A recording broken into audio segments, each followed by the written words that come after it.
Could you imagine a world without the Federal Reserve? A world where Bitcoin wins? A Bitcoin OG and former Coinbase executive lays out exactly what this future would look like. So when Bitcoin wins, it ends the Fed. And what does that mean? When Bitcoin wins, the Fed loses control.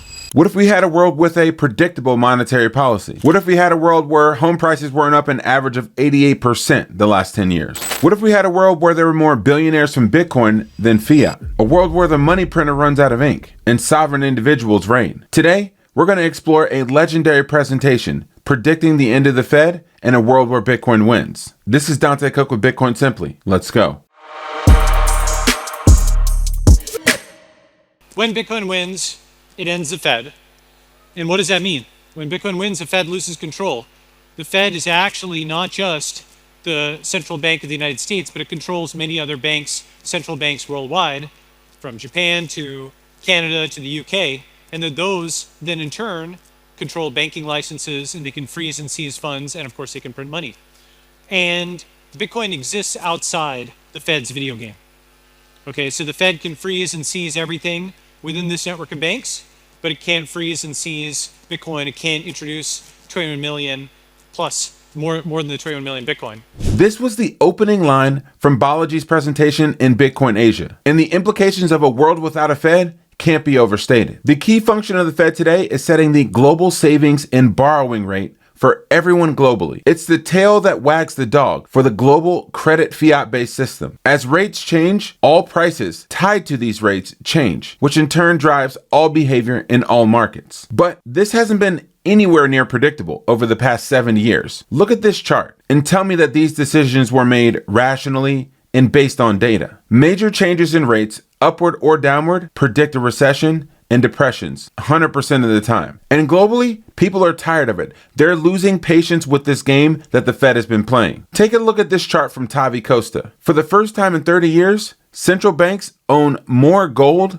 than they do US treasuries. This is an inconceivable chart for the world that most of us have grown up in and experienced, where the full faith and credit of the United States government was enough. But people are losing faith in the government in their monetary policy. And when faith falls in the government and in currency, it goes fast. And when Bitcoin wins, it can win very fast. So when the faith in currency in Lebanon went to zero, when the full faith in credit in the Lebanese pound went to zero, Bitcoin was there, and it just went vertical like this, okay? So HODL. When people lose faith in the currency, the government's not going to have new tools. You can't teach an old dog new tricks. They're going to go back to the well and they're going to try to turn on the money printer. But what happens if there's no ink in the printer at all? When Bitcoin wins, the printer runs out of toner, okay? In 2010, there's this really unusually honest article called How to Spend 1.25 Trillion. And NPR, unusually, uncommonly at the time, admitted that the Fed had a unique power. It could just print $1 trillion out of thin air. Now, if you think about what it takes to make $1 trillion, that's like selling a $1,000 iPhone to 1 billion people. That's $1 trillion in revenue. To make $1 trillion in profit is another thing entirely, because your $1,000 phone will have, I don't know, whatever $100 cost, right? You'll have to discount it by the time you get to user 300 million, let alone 1 billion. So to just print $1 trillion out of nowhere is just this absolutely gigantic seizure of wealth that's distributed across billions of people worldwide, not just 300 million Americans. So the entire money printer go burr era just goes away completely, and the printer runs out of toner, and these governments actually need to work for a living. It's just a completely different world. And this is what kicks off the exciting part of Balaji's presentation. A world where there's sovereign individuals. A world where there's more billionaires from Bitcoin than there are the existing fiat system. The world will flip from Keynesians to Bitcoiners. Can you imagine a world where the people who are making the decisions believe in creating things, saving things, storing things, spending less than they make? What a novel concept. When Bitcoin wins, fiat billionaires get flipped. And what that means is, several years ago at Coinbase, we calculated that somewhere between $100,000 and $1 million per Bitcoin, half the world's billionaires become crypto. And that means all fiat fortunes get diluted down, because there's around 2,000 something billionaires, and around somewhere between $100,000 to $1 million per Bitcoin, you have 2,000 something new crypto billionaires. So all wealth becomes crypto, all property becomes cryptography. And that means global wealth becomes crypto.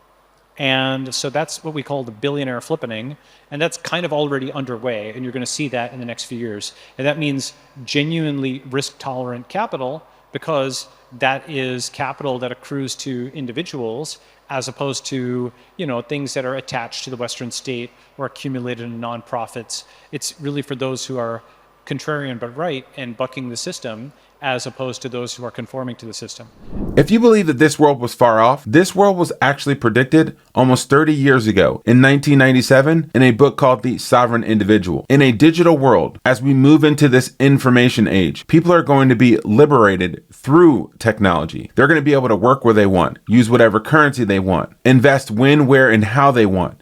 And the state is not going to like it. They're going to want to continue to keep their control over the people through inflation and through taxes. But when Bitcoin wins, this unstoppable force, this is the type of individual that we will see. And one of the ways that you can become one of these individuals is by not getting rid of the asset that gives you sovereignty in the first place. One of the things that the wealthiest people in the world do is they never sell assets. They're held in their family for generation after generation after generation. Well, you can do the same by unlocking liquidity in your Bitcoin without selling your Bitcoin. If you've been faithfully stacking Bitcoin through watching show like this, then there's no reason for you to want to sell it. Ledn has been the leader in Bitcoin-backed loans since 2018. They foresaw a world where sovereign individuals would not want to sell their Bitcoin. And they've created an institutional grade lending product that allows you to unlock liquidity in your Bitcoin without selling it. You post your Bitcoin as collateral in a cold storage vault, and they give you up to 50% of loan to value of that Bitcoin that you passed in. So if you want a $5,000 loan, you post $10,000 in Bitcoin collateral. The process is simple, smooth, fast, and transparent. You can apply for a loan in less than 2 minutes and get liquidity in your account in less than 6 hours. They're Bitcoin only, they're reputable,